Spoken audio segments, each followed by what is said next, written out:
Bonjour à vous qui aimez les psys et qui ne le saviez pas. Alors aujourd'hui, une vidéo qui va être dans l'onglet Enfance de la chaîne Psycho pour tous. Dans le cadre des consultations et dans ce qu'on entend, c'est vrai que parfois c'est très difficile pour des parents de pouvoir accompagner leurs enfants qui peuvent être dans des crises, qui peuvent faire des caprices, et du coup, finalement, le dialogue n'est plus possible. Et c'est compliqué, les parents sont débordés, on parle des fois même de burn-out au niveau des parents.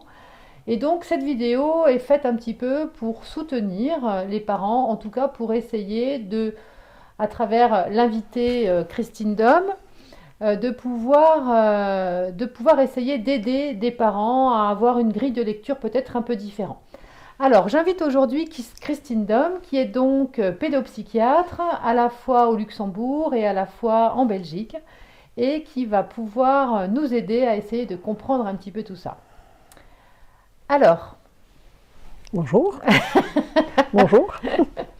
alors, qu'est-ce que tu rencontres régulièrement dans ta patientèle, justement, des familles qui sont en difficulté et qui n'arrivent peut-être des fois plus, les parents n'arrivent des fois plus à échanger avec leurs enfants, à plus être dans le dialogue. Oui, c'est vraiment une demande assez fréquente en consultation. Mais si tu veux bien, Isabelle, on va, pour pouvoir en parler clairement, peut-être serrer les âges pour commencer, pour savoir de qui on parle et faire quelque chose de clair. Donc ici, on va parler des enfants qui ne seront pas des bébés, des nourrissons, et qui ne seront pas des ados. Donc on va parler de la petite enfance jusqu'à, on va dire, plus ou moins la fin de l'école primaire. Quelque chose comme ça on est d'accord. École primaire, parce qu'en Belgique, c'est un peu différent du coup. On peut, De nanage plutôt. 11 ans. Voilà, d'accord. Et c'est vrai qu'à ce moment-là, c'est une question assez fréquente de dire ben, mon enfant fait des crises, il ne sait pas sortir de ces crises. Moi, j'ai le sentiment que j'essaye d'être en dialogue avec lui, mais en fait, ça ne marche plus. Et donc, je finis par me fâcher et le climat de la maison devient détestable. Alors que je ne suis qu'amour pour lui et que tout mon souhait est que ça se passe sereinement. Moi, ce que les gens me disent, c'est moi j'ai rêvé d'une famille sereine, on était dans le dialogue, je parle avec mes enfants, j'essaye de les respecter. Et le résultat des courses n'est pas du tout ce que j'imaginais. Il est que nous nous retrouvons finalement à crier très très souvent, après avoir essayé de dialoguer, négocier, menacer, et puis voilà, on se retrouve en train de se fâcher très très fort. Et donc, les parents qui viennent me voir ont en général beaucoup de peine, et les enfants parfois aussi, j'imagine que ce n'est pas très gai, pour eux non plus, ils l'expriment plus ou moins selon l'âge. Alors, toujours dans le même souci peut-être de clarté, ce que je vais préciser peut-être aussi, c'est qu'on parle ici de situations relativement chroniques. Quand un enfant développe des difficultés de ce type-là, on va dire comportementales, émotionnelles, relationnelles, ce qu'on appelle vraiment, on dit parfois c'est un enfant difficile. Si ça apparaît subitement, donc si c'est quelque chose dont on dit que c'est secondaire, c'est-à-dire un enfant qui a pu vivre de manière tout à fait autre et puis qu'apparaissent ce genre de difficultés, mais alors on doit vraiment, là il faut trouver une cause. C'est pas normal qu'un enfant qui était tout calme, tout d'un coup devienne autrement. Donc je tiens à préciser qu'à ce moment-là, mais il faut vraiment trouver une réalité. Qu'est-ce qui s'est passé? Il a mal vécu un déménagement, il a été inquiet, à juste titre ou pas d'ailleurs, pour quelque chose. Et là, on essaye de chercher ce qui peut être source d'inquiétude, d'inconfort ou de questions angoissantes pour cet enfant. Et en général, là, c'est comme ça que ça se résout. Donc ce dont nous allons parler aujourd'hui, c'est plutôt les situations de chronicité où les parents arrivent et ils me disent « mais je suis complètement épuisée et ma famille n'a pas le climat dont j'avais rêvé ».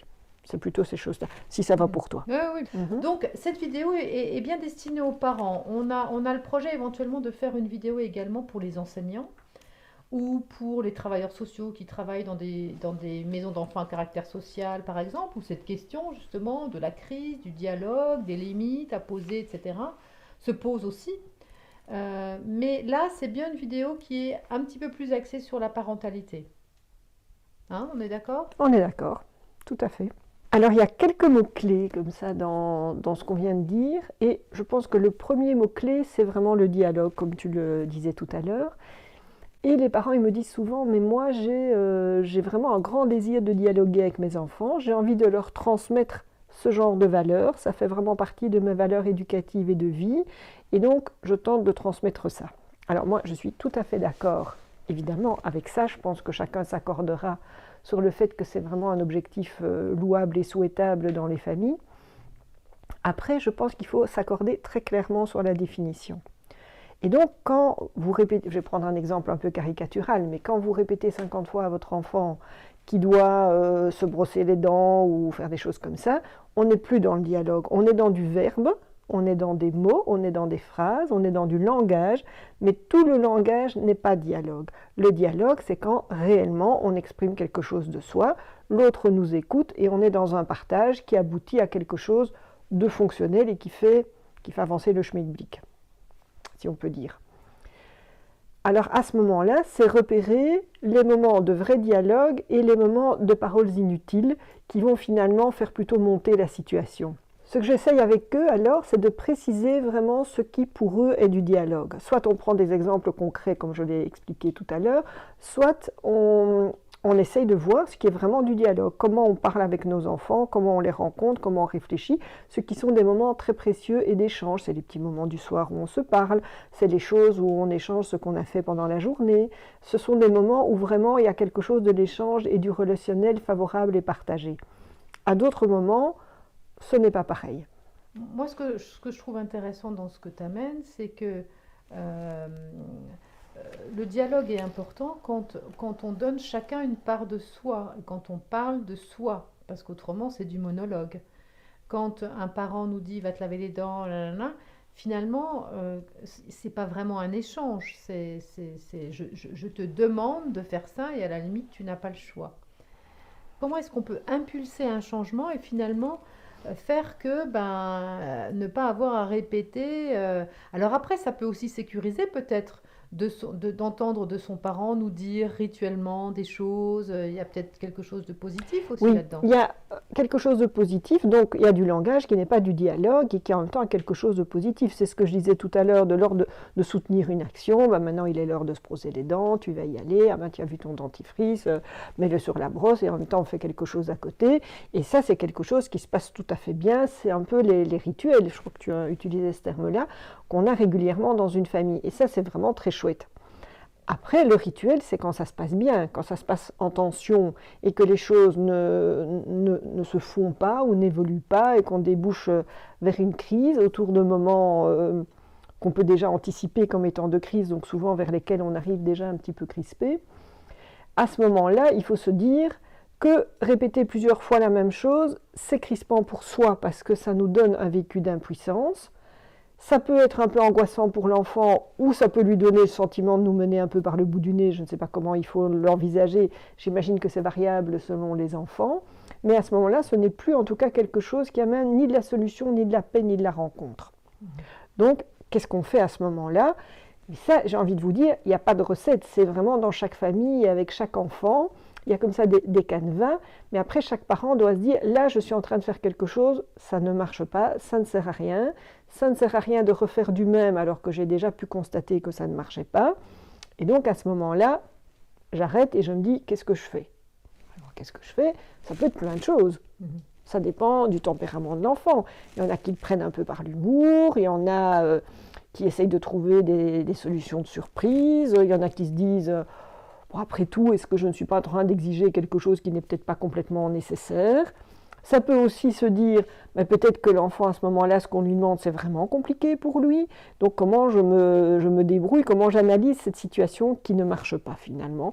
Et j'en tire quelque chose qui va être pas du systématique et qui va être approprié à moi, à mon conjoint et à mon enfant ou mes enfants.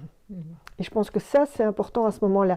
Donc moi, j'ai envie de dire que je ne peux pas amener vraiment des recettes, mais si ce n'est de se dire à un moment donné, qu'est-ce que je fais, qu'est-ce qui fonctionne, jusque quand je suis à quel moment je suis en train de faire du même et qui ne marche pas, et à quel moment je sens qu'il faut s'arrêter et trouver quelque chose qui va être innovant et quelque chose qui va décoder. Et ce qui va marcher dans une famille n'est pas nécessairement ce qui va marcher dans une autre. Et alors justement, quand tu reçois des familles comme ça, qu'est-ce que tu peux leur proposer comme grille de lecture, peut-être pour voir ce qui est possible, pas possible, et qui pourrait les soutenir, les aider? Alors, je dirais qu'il y a comme ça deux grands types de grilles de lecture. Je dirais la première, c'est vraiment de se dire, si on est vraiment dans une situation où on se fâche pour un peu tout, et on a l'impression qu'on devient un parent qui est tout le temps en train de gronder son enfant, et Tyrannique, un peu tyrannique, un peu désagréable, et que l'ambiance de la famille est un peu pourrie, se dire, mais au bout du compte, sur quoi je vais vraiment insister? Qu'est-ce qui est vraiment important dans cette histoire? Parce que je me fâche pour tout un tas de choses diverses et variées, et à la limite, l'enfant, je pense qu'il va fermer ses oreilles et qu'il ne va plus rien entendre du tout, et on est à ce moment-là dans ce qu'on appelle un dialogue de sourds. Finalement, on ne s'entend pas, ou même dans un monologue de sourds, ce qui sera encore pire, pour reprendre ton expression. Alors à ce moment-là, c'est vraiment, moi ce que je suggère aux gens, c'est de s'asseoir et de se dire, mais qu'est-ce qui est vraiment important? Moi je pense qu'il y a trois grandes catégories de choses qu'il faut repérer dans ce qu'on demande à un enfant, dans ce qu'on attend d'un enfant. Il y a l'enfant doit, je pense, accepter de ne pas se mettre en danger. Donc, je prends l'exemple banal et connu de la ceinture de sécurité. En général, les parents, même quand ils me disent être dépassés, arrivent à faire mettre une ceinture de sécurité à un enfant. L'autre chose, ce sont le bien et le mal. On ne frappe pas le chat, on ne tire pas les cheveux de sa petite sœur, on ne dit pas des méchancetés, on n'est pas dans quelque chose, dans un discours cruel par rapport à d'autres enfants. Ça, c'est le bien et le mal, et ça reste un repère qui doit être vraiment présent. Le reste, ce sont des modes de vie familiaux, et là, c'est à chacun de voir ce qu'on peut exiger ou pas. Mais dans des moments où on se dit qu'on se fâche un peu sur tout, moi je pense qu'il faut essayer de cibler les questions de danger, les questions morales, on va dire, même si ce n'est pas un mot très courant, mais de bien et de mal, et sur ça on tient. Et sur le reste, on lâche un peu, parce que si on est en train de se fâcher tout le temps, on n'est plus audible. Donc si on s'érit, on a des chances de redevenir audible, et on a des chances de moins s'épuiser. Et là, on peut restaurer une modalité relationnelle où on en arrive finalement à se réentendre l'un l'autre, et l'enfant, si on lui parle moins et qu'on crie moins, va tout d'un coup se dire « Ah ben là, on me dit quelque chose, et quelque chose de pertinent ». Sinon, ce qu'il entend, c'est que vous êtes énervé, et donc, il ferme ses oreilles. Et du coup, ça permet d'être peut-être plus en relation, et peut-être justement de pouvoir identifier des ressources qui sont complètement débordées par les entre guillemets, tout ce que j'aurais envie de dire de négatif ou de vouloir reprendre l'enfant, etc. Alors qu'on va peut-être pouvoir, sans forcément réagir, qui puisse peut-être revenir dans la relation. Il y a quelque chose de la relation qui pourrait peut-être se retisser différemment. Oui, à condition de tenir dans cette démarche suffisamment longtemps, parce que évidemment c'est pas en un jour que ces choses se fassent, donc il ne faut pas trop vite se décourager, mais oui, je pense qu'on peut restaurer quelque chose de la relation, et aussi quand on repère certaines choses et qu'on tient dessus, on récupère finalement un sentiment d'avoir retrouvé un peu le fil de la situation, on est moins perdu, et donc on est peut-être plus indulgent à certains moments ou plus accueillant avec l'enfant. Je pense que quand on est plus apaisé soi-même, on est plus adéquat dans l'accueil, on peut plus repérer ce que l'enfant a de positif. Et alors je voudrais revenir, quand tu parles des zones de ressources, sur la question que j'évoquais tout à l'heure du danger. Parce que ce qu'on remarque, c'est que même ces gens qui se disent très débordés, dans la plupart des cas, pas tous mais la plupart, ils arrivent à ce que l'enfant ne soit pas en danger. Donc ça veut dire que dans toute une série de situations, ils savent comment s'y prendre et comment ça se passe plus ou moins correctement pour que les choses de la vie quotidienne finalement se fassent. Et alors là, c'est parfois intéressant de dire, mais tiens, qu'est-ce qui fait que là vous y arrivez et que dans d'autres circonstances vous n'y arrivez pas? Est-ce que, alors la première hypothèse qui vient, et c'est quand même la plus fréquente, c'est de se dire que dans ces situations-là, il y a une conviction chez le parent et que cette conviction va faire qu'il va arriver finalement à articuler son dialogue avec l'enfant, sa relation avec l'enfant, de manière à ce que ça fonctionne. Et bien ça, c'est vraiment intéressant de décoder ça, et de dire aux parents, tiens, qu'est-ce qui fait que là, vous y arrivez? Madame, monsieur, qu'est-ce qui fait que là, ça marche? Ah ben oui, là, je suis convaincue. Ah ben je suis aussi convaincue qu'il ne peut pas avoir la tablette tout le temps. Ah ben est-ce que vous en êtes si convaincu que ça? Ah ben peut-être pas de la manière aussi ferme et aussi intense. Et comme tu disais aussi, enfin, quand on échangeait, peut-être qu'une réponse que je veux un jour très claire, très ferme, peut-être que le lendemain j'y crois moins ou c'est moins important pour moi, etc. Et l'enfant ressent ça. Et donc du coup, il y a quelque chose il va sentir qu'il y a une marge de manœuvre entre guillemets pour peut-être faire que vous allez caler sur ce coup-là parce que c'est pas si important pour vous et donc d'autant que si vous en tant que parent utilisez aussi énormément les tablettes, ben, ça peut être aussi compliqué de devoir demander à son enfant de ne pas les utiliser alors que soi-même on les utilise, puisqu'il y a aussi ça qui peut se passer. Mais du coup, tu parlais de la conviction par rapport à la sécurité, au danger. Il y a des choses où on ne transige pas. Donc, vraiment, c'est très important pour moi de faire en sorte que mon enfant soit en sécurité dans la voiture, par exemple. Alors que c'est pas si important, en tout cas, je le porte pas autant s'il boit du coca à table ou si. Alors, quelquefois, je me dis oui, effectivement, c'est pas bien. Et puis d'autres fois, je dis bon. Et est-ce que tu penses que c'est là-dessus aussi qu'il y a cette marge de manœuvre dont l'enfant s'engouffre là-dedans ou bien? Oui, je pense qu'il y a quelque chose de ça. Il y a quelque chose aussi de comment on se pense comme un bon parent. Alors c'est clair que si on protège l'enfant du danger, on est un bon parent. On n'est pas dans le doute, on n'est pas dans le questionnement là-dessus. C'est ça que je dois faire à ce moment-là et ça c'est clair. Et je ne suis pas en train de dire qu'un bon parent, c'est nécessairement quelqu'un qui est du côté de l'autorité et de la fermeté tout le temps. Après, quand on est moins convaincu, eh bien, il y a toute une série de questions qui fassent peut-être qu'être un bon parent, c'est aussi permettre qu'il y ait des moments de plaisir. Bien sûr, ça c'est vrai aussi. Peut-être qu'à certains moments, on doit s'aider un petit peu parce que la réalité le demande, parce qu'on a peut-être soi-même envie d'être sur sa tablette, parce qu'on est peut-être occupé, mais aussi parce qu'on se dit, il a travaillé toute la journée à l'école, là maintenant il a envie de jouer un peu, c'est possible. Et alors on a comme ça tout un tas de jeux qui se mettent et c'est beaucoup plus complexe. C'est aussi l'idée de se dire, être un bon parent, c'est aussi être quelqu'un qui est à l'écoute, qui tient compte des envies de l'enfant, qui est dans du dialogue justement, on revient à l'image de tout à l'heure, qui est respectueux des souhaits de son enfant, de ses petits plaisirs. Et alors ça devient plein de variables qui rendent les choses très complexes et qui font qu'à un moment donné, c'est vraiment très compliqué de dire quelque chose. Après, je ne suis pas en train de penser que la seule chose dans la parentalité, ce soit d'imposer quelque chose à un enfant. Mais ici, on parle de settings un peu particuliers où des parents se disent débordés et ont du mal donc de tenir finalement la barre de leur navire avec leur enfant. On va dire quelque chose. Puis après, une fois qu'on tient la barre du navire, l'idée c'est d'y avoir du plaisir ensemble, l'idée c'est de faire découvrir des choses à un enfant, l'idée c'est de rêver ensemble, l'idée c'est de vivre. Mais cette barre de navire et d'être le capitaine sur son bateau, ça permet tout un tas de choses. Ce n'est pas un but en soi, évidemment. Et ça permet d'ailleurs, à d'autres moments, un dialogue de qualité réel. Donc du coup, ce que tu penses intéressant, c'est de pouvoir à la fois créer de l'ajustement, parce que l'enfant peut aussi avoir des envies que nous, on n'a pas, et que l'enfant est autre et quelqu'un d'autre que moi, donc je ne dois pas aussi penser que tout ce que j'aime, il doit l'aimer et inversement.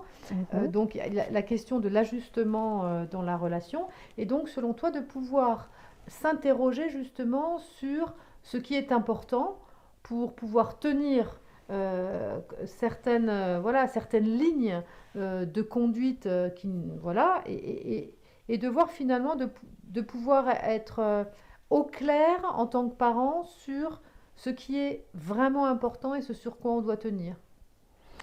Oui, et ce qui est important pour le bien de l'enfant, parce que je pense que la conviction fondamentale du parent, c'est de faire quelque chose qui est bon pour son enfant.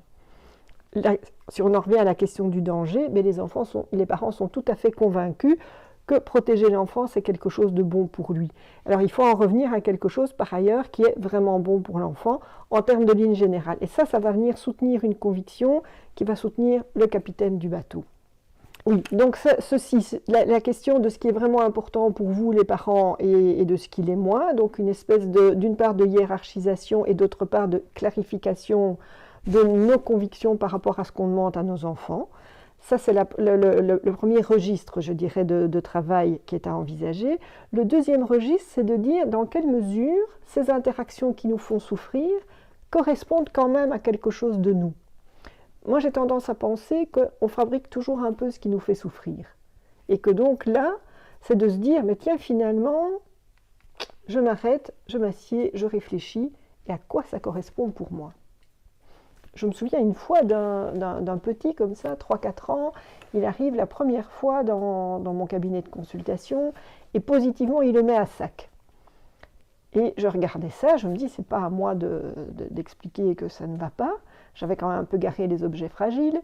Et les parents le regardaient en m'expliquant à quel point c'était compliqué à la maison, mais en ayant un œil pas du tout actif en tout cas, et dans lequel je croyais lire un tout petit rien de satisfaction. Alors je me suis dit, mais tiens, qu'est-ce qui se passe dans cette histoire ?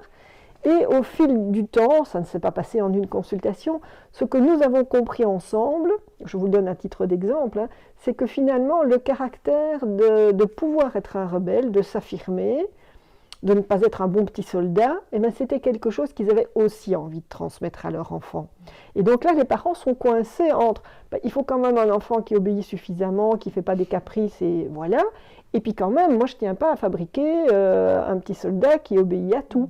Et donc, comment je fais pour soutenir deux lignes qui sont deux valeurs extrêmement importantes et favorables, mais qui, en termes strictement éducatifs, sont quand même un peu contradictoires.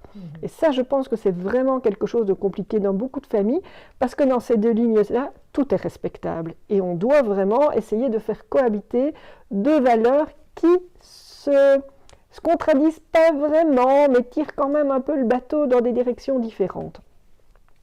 Alors on est dans quelque chose d'encore plus net dans ce sens-là, dans d'autres situations, où on a alors des parents qui vous disent « mais vous savez, pour moi, la transgression, ça a vraiment été, c'était le cas des parents du petit dont je vous parle, ça a vraiment été quelque chose de salvateur.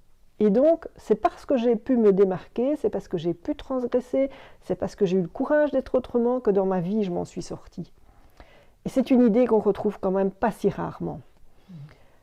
Et ces gens, ils se disent « oui, mais moi, je suis là en train d'exiger quelque chose de mon enfant, j'attends de lui une soumission, comme il le dirait. » Je reprends leur terme et je mets des guillemets, comme vous voyez, parce que je ne sais pas si j'utiliserai le terme soumission, mais c'est comme ça qu'ils perçoivent le fait pour un enfant d'obéir à certains moments. Et ils me disent finalement, alors je risque de lui couper un peu les ailes et je risque de le priver d'une ressource qui pourrait lui être extrêmement utile, favorable et peut-être même salvatrice plus tard.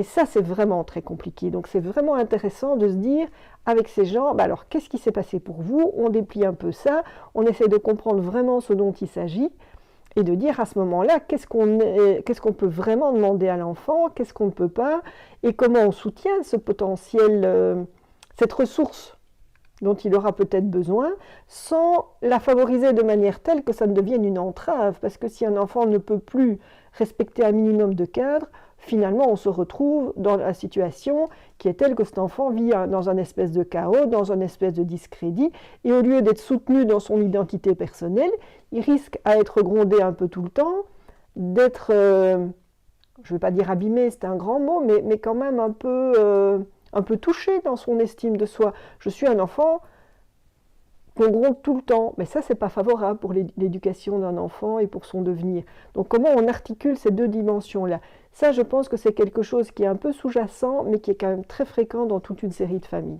Bien, eh bien, merci Christine pour cet échange donc on mettra dans la description peut-être quelques références, on remettra peut-être entre guillemets la grille de lecture que Christine peut proposer à ses patients.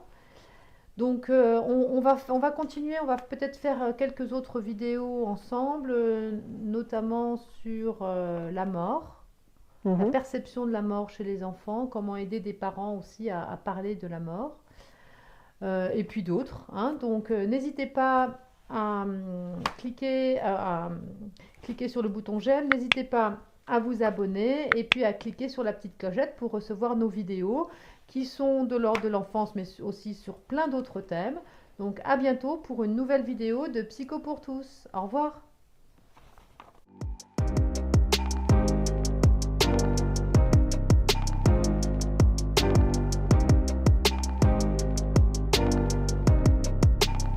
Voilà, on va voir ce que ça va donner. Qu'est-ce que tu en penses?